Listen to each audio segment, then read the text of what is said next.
চলে এসেছি একটা অন্যরকম রেসিপি নিয়ে। অন্যরকম এই জন্যই বললাম, কেননা এই রেসিপিটার মধ্যে একটা টুইস্ট আছে। কীরকম? আমি আজ ফ্রাইড রাইস বানাবো, তবে আগের দিনের ভাত দিয়ে। অনেক সময় হয় না যে ফ্রিজে বেঁচে যাওয়া ভাত থেকে যায়, আগের দিনের ভাতটা অনেকে খেতে চায় না, তো আমি বলবো তাদের একবার এইভাবে বানিয়ে দিও। দেখবে কেউ বুঝতেই পারবে না, আর অনায়াসে আঙুল চেটে খেয়ে নেবে। এতটাই চটপাটা আর মুখরোচক খেতে হয়।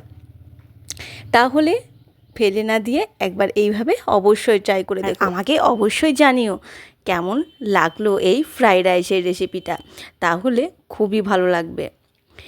দেখো আমি এখানে কী নিয়েছি। আমি এখানে এই যে 1 বাটি মতন আগের দিনের ভাত ছিল, সেই ভাতটা নিয়ে নিয়েছি।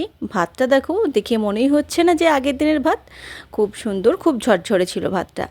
আর নিয়েছি কারি পাতা, কুচি করে নিয়েছি গাজর, ক্যাপসিকাম, একটা টমেটো, একটা পেঁয়াজ, ডিম, কাঁচা লঙ্কার হাফ লেবু। এরপর সমস্ত কিছুকে রেডি করে নিই। একটা প্যানের মধ্যে ফার্স্ট দিয়ে দিয়েছি সর্ষের তেল। তোমরা যদি সাদা তেল দিয়ে বানাতে চাও তাহলে অবশ্যই বানাতে পারো। ডিমটাকে দিয়ে দেওয়ার পর ডিমটা বেশ একটু ঝুরো ঝুরো করে নিয়েছি, ভুজিয়ার মতন।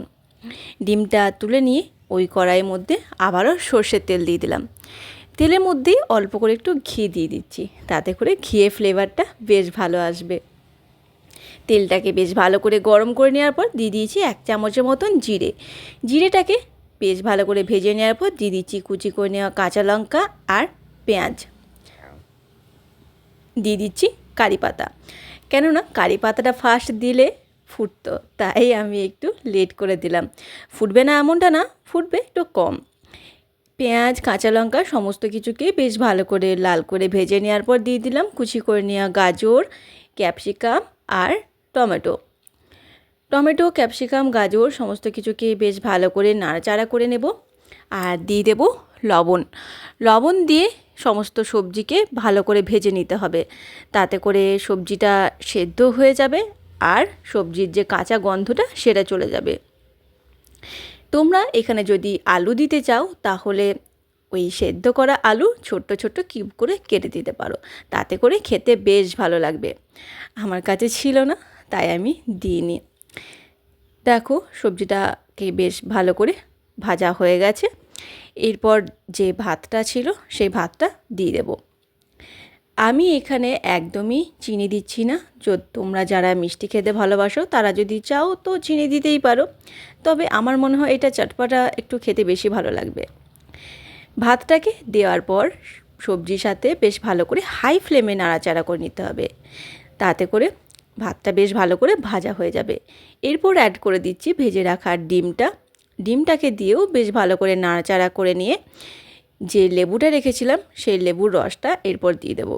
আমি লবণ যেহেতু একেবারেই দিয়ে দিয়েছি, তাই আর লবণ দিচ্ছি না। লেবুটা দেওয়ার পর খুব বেশি আর ভাজার প্রয়োজন নেই। রেডি হয়ে যাবে আমাদের এই ফ্রাইড রাইসটা। আর গোলমরিচের গুঁড়ো আমার কাছে ছিল না, দুঃখের কথা। তোমাদের কাছে যদি থাকে তাহলে তোমরা এই সময় অবশ্যই দিও, তাতে করে গোলমরিচের ফ্লেভারটা বেশ ভালো লাগবে। রেডি হয়ে গেছে আমাদের ফ্রাইড রাইস। এটা গরম গরম খুব সার্ভ করার চেষ্টা করো, গরম গরম খেতে এটা বেশি ভালো লাগে। আর উপর থেকে একটু সস দিয়ে দিতেই পারো, তাতে করে আরও বেশি মজা লাগবে খেতে। তাহলে এই ছিল আমার আজকের রেসিপি। তোমাদের কেমন লাগলো কমেন্ট করে অবশ্যই জানিও। যদি ভালো লেগে থাকে তাহলে একটা লাইক করে আমার পাশে থেকে। ভিডিওটা ইউটিউব থেকে দেখে থাকলে সাবস্ক্রাইব করে দিও, ফেসবুক থেকে দেখলে ফলো করে নিও। ভিডিওটা দেখার জন্য অসংখ্য ধন্যবাদ।